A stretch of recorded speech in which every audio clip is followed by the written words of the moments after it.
रखते हैं डिटेंशन में, उसके बाद 3-4 दिन रखने के बाद केस FIR बनता है।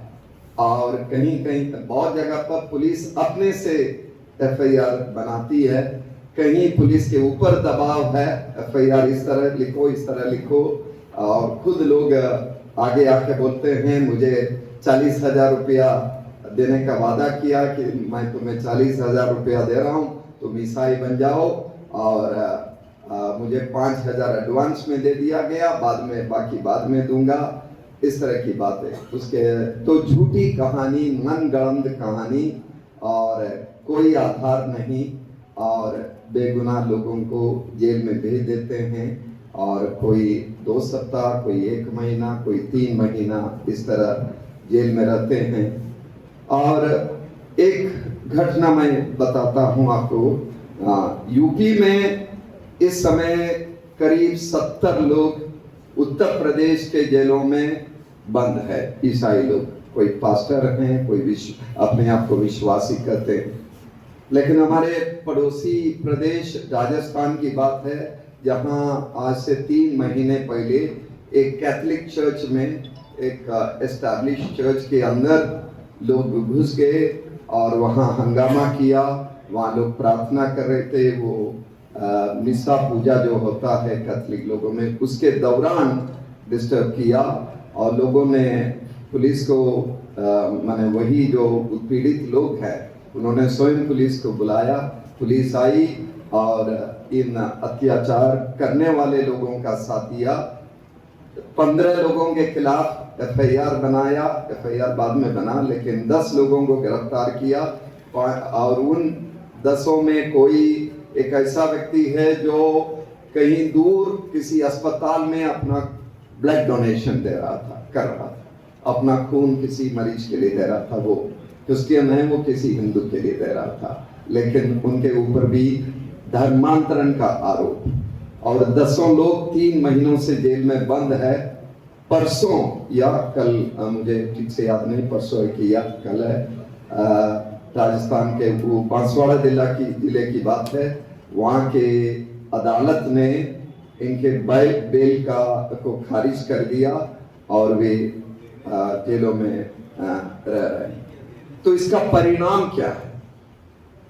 बहुत सारे लोग, बहुत सारे परिवार विघटित हो गए हैं, बहुत सारे जब लोगों का विस्थापन हो गया अपने शहरों से। एक घटना बताता हूं, उत्तर प्रदेश में फतेहपुर की घटना, सन 2022 14 अप्रैल की घटना। मैं इस घटना को इसलिए बताता हूं ये क्योंकि ये बहुत सारी लंबी घटना एक के बाद एक वहां हुई। 14 अप्रैल, आप जानते हैं अम्बेडकर जयंती है, लेकिन संयोग से उस दिन 2022 को हम लोग अपने उसमें मोंडी थर्सडे करते हैं, पुण्य बृहस्पतिवार। तो उस दिन शाम को फतेहपुर के एक चर्च है, ECI चर्च, हरिहरगंज एक इलाका है शहर के बीचों बीच में। उस चर्च में, वो काफी पुराना चर्च है, चूंकि मैं वहाँ फतेहपुर में रह चुका हूँ इसलिए मैं इलाका अच्छी तरह जानता हूँ, और मेरे सामने वो चर्च बना है करीब 38 साल पहले। तो वहां पर लोग प्रार्थना कर रहे थे, केवल क्रिश्चियन लोग, और उस आसपास के लोग और कुछ उर्दंगी लोग आए। चर्च के बाहर का गेट है, उसको खोल के अंदर गए। चर्च का जो मेन दरवाजा है उसको बाहर से ताला लगा दिया। उसके अंदर करीब 80-90 लोग थे, और फिर बाहर जाके पथराव करने लगे चर्च के ऊपर, और जय श्री राम वगैरह के नारे और अन्य धर्मांतरण का आरोप।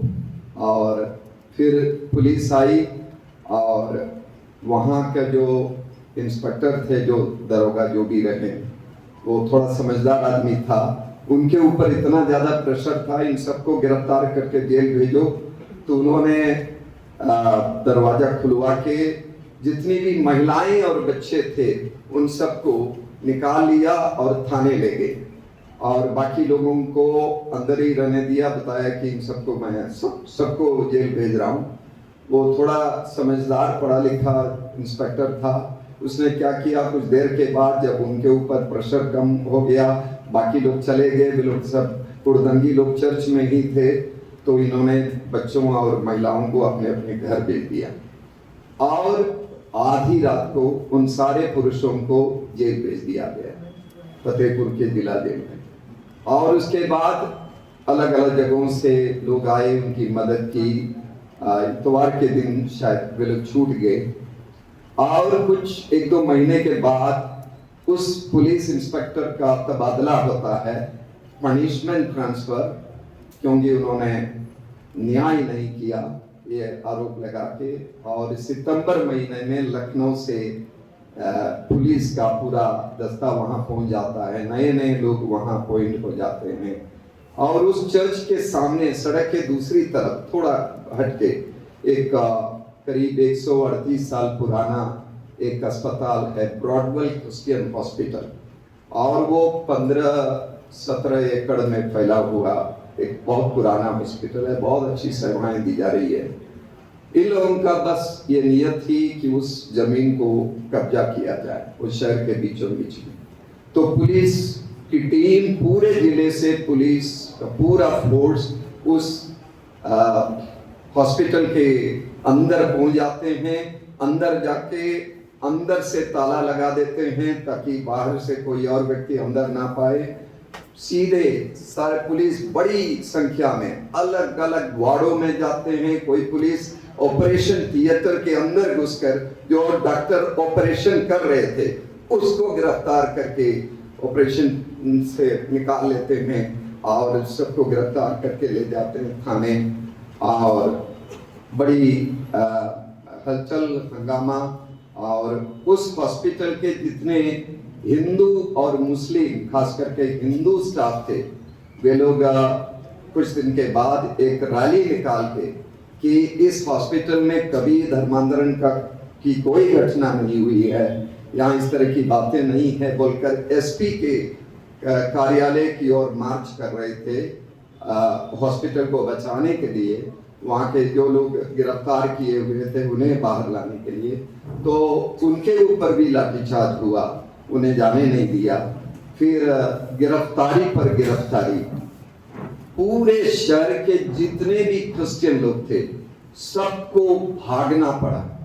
जो बच्चे और महिलाएं 14 अप्रैल को, बहुत महीनों पहले, जिन्हें वहां के इंस्पेक्टर ने छोड़ दिया था, उन्हें गिरफ्तार करने का आदेश आ गया। उनके घरों में जो तालाबंद था, लोग भाग गए, तो उनके घरों में कुर्की का नोटिस चस्पा कर दिया गया। तो कोई लखनऊ में, कोई एटा में, कोई पटना में, अलग अलग जगह जाते। तो विस्थापन की एक बहुत बड़ी घटना वहाँ हुई।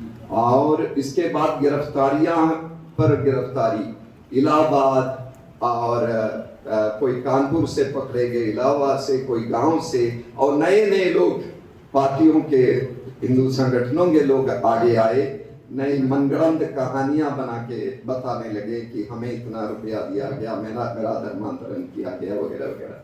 तो इस तरह पिछले साल 2025 में सुप्रीम कोर्ट के आदेश से ये गिरफ्तारियां रुक गई। उनको समन्स जो उनकी गिरफ्तारी, जो लोग अंडरग्राउंड है उन्हें गिरफ्तार ना करने का आदेश आया। अब वहाँ राहत आ गई, मतलब 3-4 साल लगातार वहाँ के लोग झेलने लगे। ये एक घटना, एक मिसाल है।